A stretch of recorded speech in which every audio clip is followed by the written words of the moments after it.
Types of notation में लिखेंगे। अंकन के प्रकार दो तरह का बताए थे, एक है आपका प्योर नोटेशन और दूसरा है आपका मिक्स्ड नोटेशन। ठीक है, मिक्स्ड नोटेशन में क्या, हमें प्योर नोटेशन में क्या बताया, एक ही तरह का चिन्ह का उपयोग किया जाएगा, जैसे 0 to 9, A to Z और स्मॉल a to z, एक ही प्रकार का चिन्ह उपयोग हो रहा है। ये हो गया प्योर नोटेशन, एक ही प्रकार के चिन्ह का प्रयोग किया जाएगा। दूसरा क्या है, मिक्स्ड नोटेशन, मतलब यहाँ एक ही है, यहाँ एक से अधिक प्रकार के चिन्हों या जातियों के प्रतीकों का मिश्रण किया जाएगा। मिक्स्ड नोटेशन मतलब मिश्रण अंकन या मिश्रित अंकन, जैसे 0 to 9, A to Z, small a to z, punctuation mark जो भी है मिक्स किया रहेगा वो हो जाएगा मिक्स्ड नोटेशन। दोनों में अंतर एक ही है। प्योर में हमने बोला एक ही तरह के चिन्ह का प्रयोग किया जाएगा और इसमें एक से अधिक प्रकार के चिन्हों का उपयोग किया जाएगा। इसके बारे में लिखिए, प्योर नोटेशन शुद्ध अंकन। शुद्ध अंकन ऐसे अंकन को कहा जाता है, ऐसे अंकन को कहा जाता है जिसमें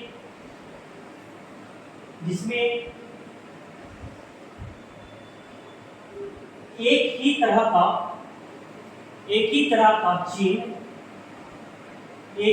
का चिन्ह अंकन के लिए, एक ही तरह का चिन्ह अंकन के लिए प्रयोग किए जाते हैं।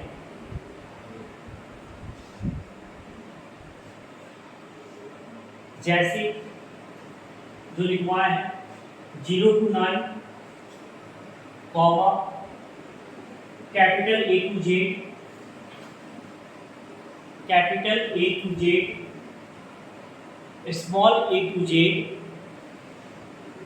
ठीक है, सबसे बड़ी बात इसमें एक चीज है, ये देखिए इसमें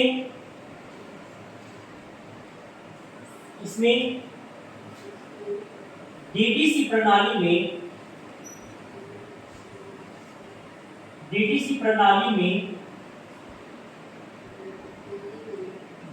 शुद्ध अंकन का प्रयोग किया जाता है।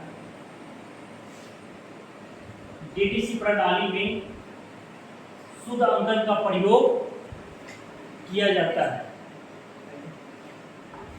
डीडीसी प्रणाली में शुद्ध अंकन का प्रयोग किया जाता है। प्रणाली में डीडीसी का फुल फॉर्म होता है, फिर लंबा हो जाएगा। डीडीसी का मतलब होता है Dewey decimal classification. Dewey decimal classification, इसको मेलविल डेविस साहब ने इस पद्धति को लाया था, डेवी डेसिमल क्लासिफिकेशन, है ना। हम लोग अभी जो पढ़ रहे हैं वो हम लोग का डीडीसी का 19th एडिशन है। लेटेस्ट हम लोग का अभी कौन सा चल रहा है, 23rd एडिशन, है ना। तो 19 एडिशन में हमने बताया था आपको 3 वॉल्यूम में, वॉल्यूम 1, वॉल्यूम 2 और वॉल्यूम 3। वॉल्यूम 1 हो गया टेबल, वॉल्यूम 2 हो गया शेड्यूल और वॉल्यूम 3 हो गया इंडेक्स। और 23rd एडिशन में सेम चीज है और वॉल्यूम 4 आ गया है, इसमें एक आ गया है रिलेटिव इंडेक्स,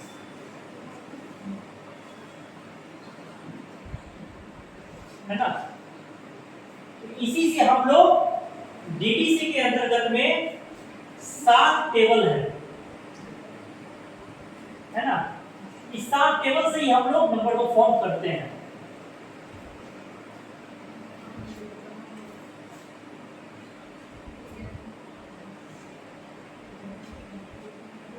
ये 7 टेबल जब हम पढ़ाएंगे इसी के अंतर्गत, इसी से नंबर हम लोग जो बनाने बताए हैं आपको वो बनता है इसी से, है ना।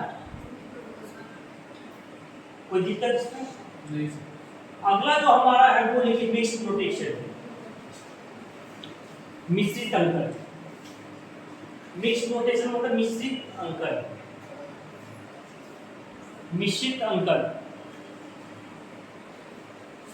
एक से अधिक प्रकार के, एक से अधिक प्रकार के किस चीज का उपयोग, चिन्हों, एक से अधिक प्रकार के चिन्हों का उपयोग या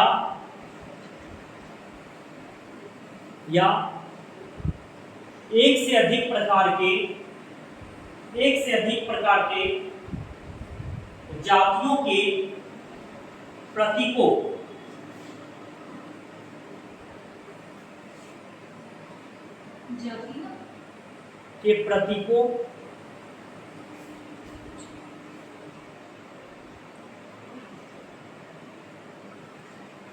निर्मित एक से अधिक जातीय प्रतीकों से निर्मित अंकन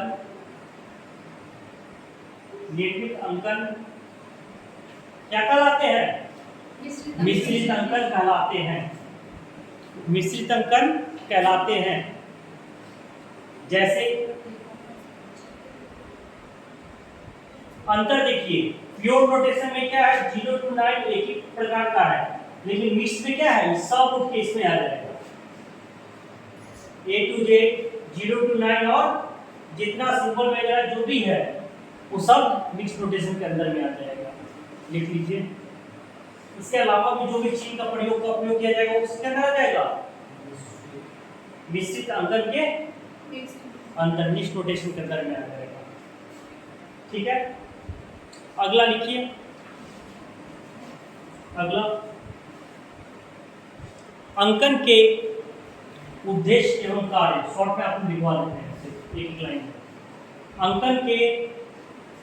अंकन के उद्देश्य और कार्य लिखिए, उद्देश्य एवं कार्य, अंकन के उद्देश्य एवं कार्य।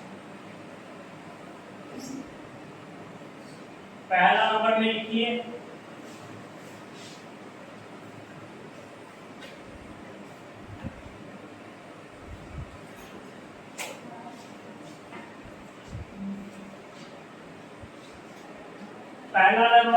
अंकन उद्देश्य एवं कार्य में प्रलेखों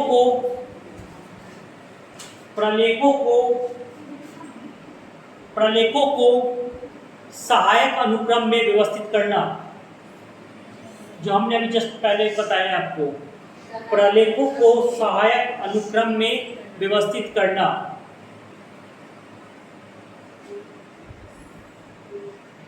ठीक है, इस पॉइंट को आप अपना डील कर लेंगे। दूसरा पॉइंट लिखिए इसी में, वर्ग की समकक्षता एवं अधीनस्थता का दर्शाना। अधीनस्थता, वर्ग की समकक्षता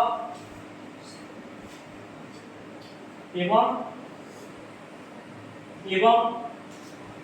अधीनस्थता को दर्शाना।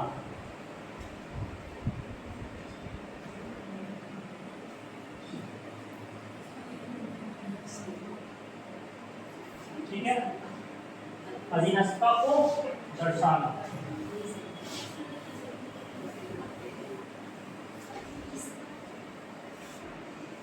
तीसरा पॉइंट लिखिए, पुस्तकालय सूची की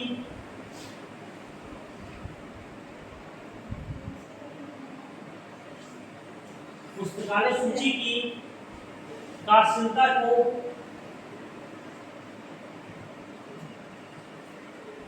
कुशलता को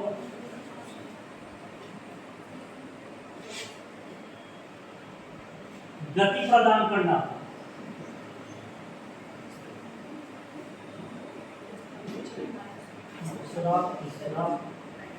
चौथा लिखिए, आदान प्रदान की प्रक्रिया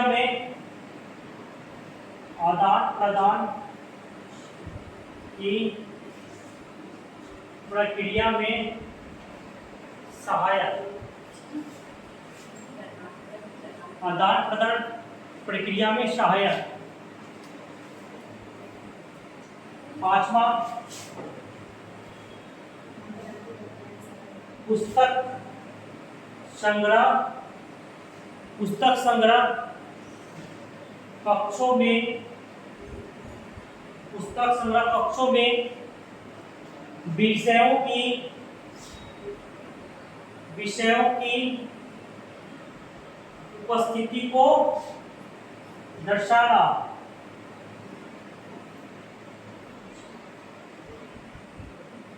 मान लीजिए जहां पे आप किताब लिखेंगे, रखेंगे हिस्ट्री का, वहां पे विषय में लिख देंगे, दर्शा देंगे कि यहाँ पे जो भी है ये हिस्ट्री की किताब है। जो भी पाठक आएंगे देख लेंगे, अच्छा हिस्ट्री की किताब यहाँ से लगी हुई है, तो वहां पे आराम को देख सकते हैं। ठीक है। छठा लिखिए विषयवार आंकड़े तैयार करना। हमने अब जस्ट बताया है कि जैसे आप सॉफ्टवेयर में एंट्री करेंगे, विषयवार भी आपका कहीं मिल जाएगा कि आपको कितने किताब किस विषय के हैं, उससे पता चल जाएगा कि आपने साल भर में किस विषय की कितनी किताबें इशू रिटर्न की है, कौन व्यक्ति कौन किताब ले लिया है, कौन पाठक कौन किताब ले लिया नहीं ले लिया है, तो किसने आपको किताब को वापस किया है, किसने किताब वापस नहीं किया है। जिसने किताब वापस नहीं किया है उसको हम लोग क्या करेंगे, रिमाइंडर भेजेंगे कि भाई आपने किताब लिया है तो लौटाया नहीं, और फाइन समेत उससे किताब को वापस लेंगे। ठीक है, ये 6 पॉइंट है। और आगे लिखिए इसी में अंकन की नहीं अलग हेडिंग में, अंकन का महत्व और उपयोगिता। अंकन का महत्व और उपयोगिता। अंकन का महत्व और उपयोगिता। पहला पॉइंट लिखिए, कृत्रिम भाषा में अनुवाद करना। कृत्रिम भाषा में अनुवाद करना।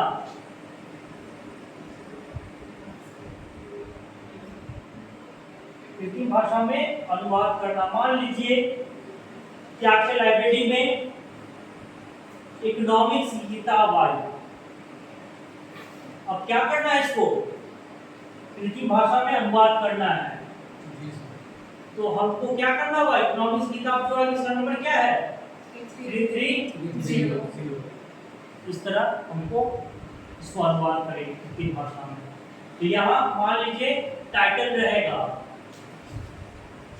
और टेक्स्ट बुक ऑफ इकोनॉमिक्स। ठीक है, इसको टेबल 1 से नंबर लेंगे और ये मेन क्लास हो जाएगा। ओके, नंबर लेके तैयार कर देंगे 0.01, टेबल 1 से 0.1 हो जाएगा। इस तरह 0 से 0 हट के यानी ये 0.1 इसका नंबर है। ये कमाल कहाँ का आया, डीटीसी के टेबल का। मैं बताया था ना 7 टेबल में बटा है, उसी टेबल से आ गया। ये नंबर आपका तैयार हो गया 330.1 330.1। ठीक है, आगे लिखिए पुस्तकों की। दूसरा पॉइंट है कि पहला पॉइंट था कृत्रिम भाषा में अनुवाद करना, उसको डिलीट किए हैं। दूसरा लिखिए पुस्तकों की सापेक्षिक स्थिति। पुस्तकों की सापेक्षिक स्थिति। तीसरा सूची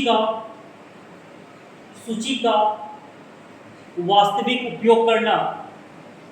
सूची का वास्तविक उपयोग करना।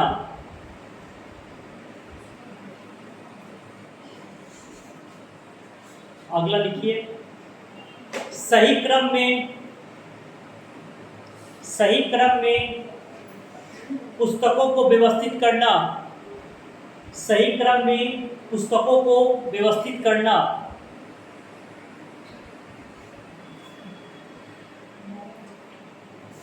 नेक्स्ट लिखिए अनुक्रमणिका का निर्माण करना। अनुक्रमणिका का निर्माण करना, इंडेक्सिंग। अनुक्रमणिका का निर्माण करना। नेक्स्ट पुस्तकों में क्रियाशीलता लाना, पुस्तकों में क्रियाशीलता लाना। और लास्ट वन, पुस्तकों में या पुस्तकों के आदान प्रदान में, पुस्तकों के आदान प्रदान में सरलता। इस तरह आपका नोटेशन खत्म हो गया, अंकन आपका खत्म हो गया। चलिए अब और क्या पूछना है, बस पूछिए।